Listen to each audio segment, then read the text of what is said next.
Alright, YouTube, listen up. We got something in the mail, okay? From Illusions, okay? Let's see what they got.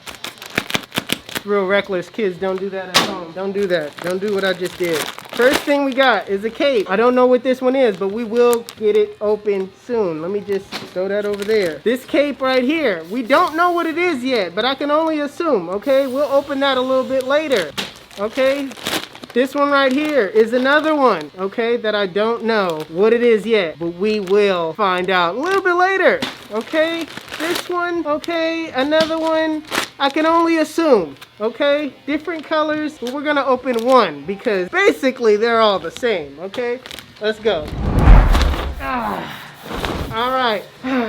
Yes, indeed. Yes, indeed. The foam, Nike foam cape by Illusions. Listen, make sure that you use Jeezy15. The code right here somewhere, I can't see. Use the code Jeezy15 for 15% off on all your Illusions capes, all right? Listen, stay tuned for the video. It's going down.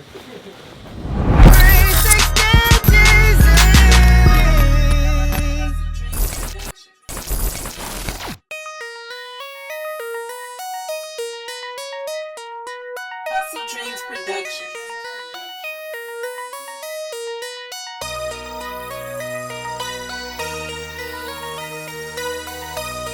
Alright, you guys, so before you do the cut, what I want to explain to you guys is you always want to do a brush session just to make sure your client feels safe and knows what direction that you're going in as far as cutting his waves. Now, my client didn't want anything off the top. He's still woofing, so I'm going to do a freehand trim with the lever closed just to knock all that frizz off at the top.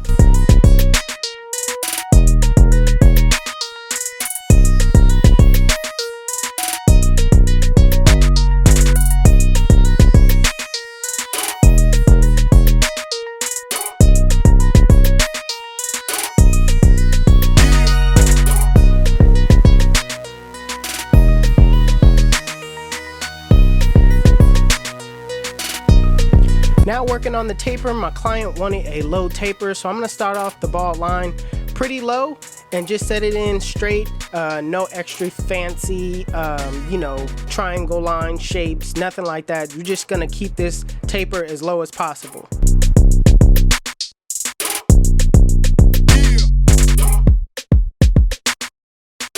Now using my Andis cordless masters with the lever open, I'm going up about a ½ inch, making sure that I go over the guidelines multiple times and brushing down as I go.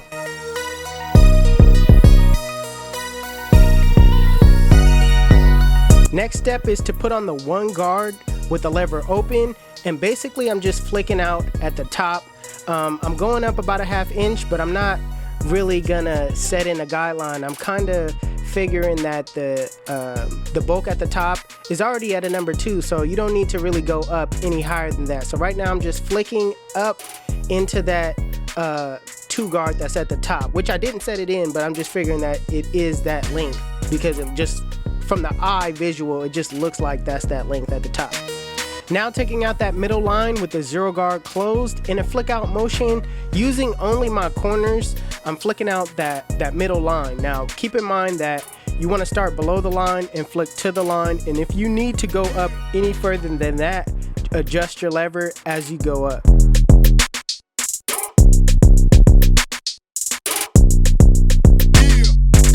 Now in some cases with different type of texture, that 0 guard may not get out that line, so you want to use your lever open, use your corners, and kind of, you know, do your detail work to take out that middle line.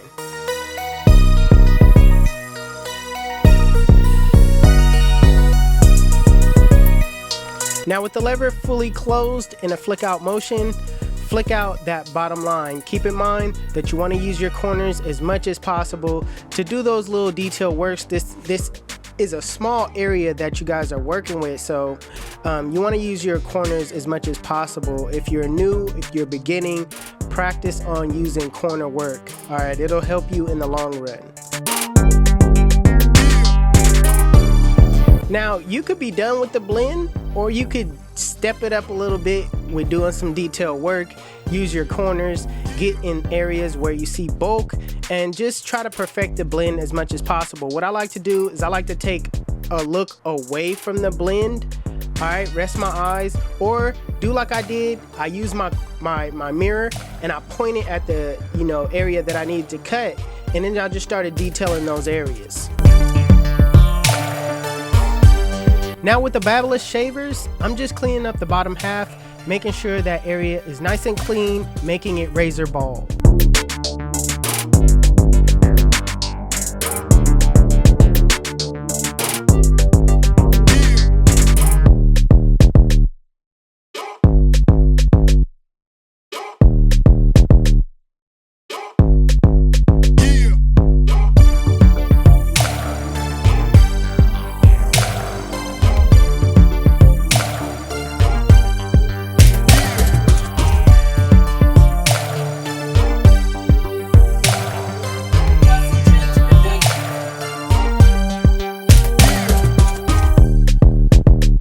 So when working on the back, it's kind of difficult, not extremely difficult, but I did have to work around this tail that he had in the back. He wanted to, keep the tail. He wanted me to square it off a little bit better than what it was originally set in. So I basically had to set in the guidelines the same as if I set it on the sides. All right, everything is just the same. It was just the way I had to maneuver around this tail.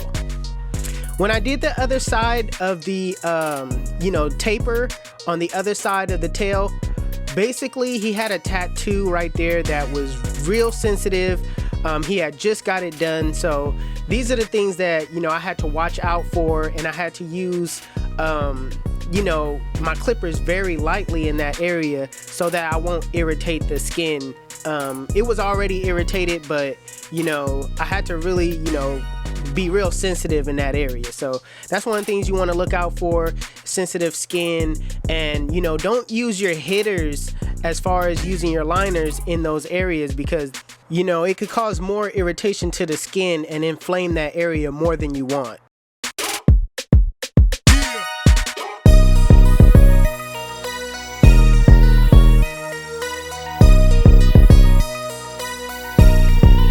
So before I line my client up, I like to prep that lineup first by spraying some hairspray on my client's lineup. As wavers, our hair tends to move and shift, especially when you try to keep the lineup natural as possible.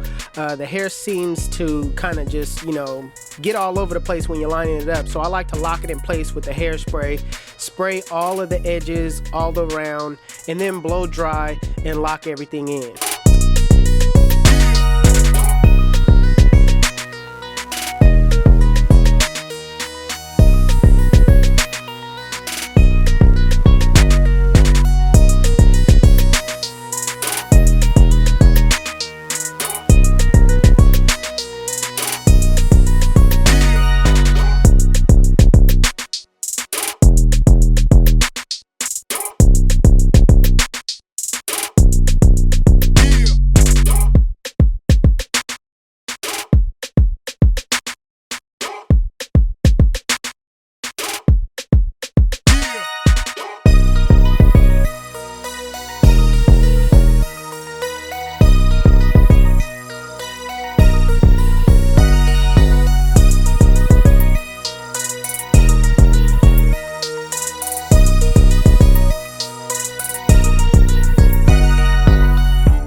Listen, let me tell you why they call me 360. When they sit in my chair, I spin them in a full 360, and they come out looking like, damn, son, where'd you find this?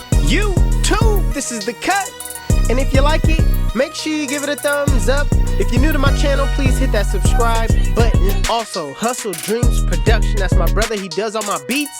His YouTube channel will be linked in the description below. Make sure you go give him a follow.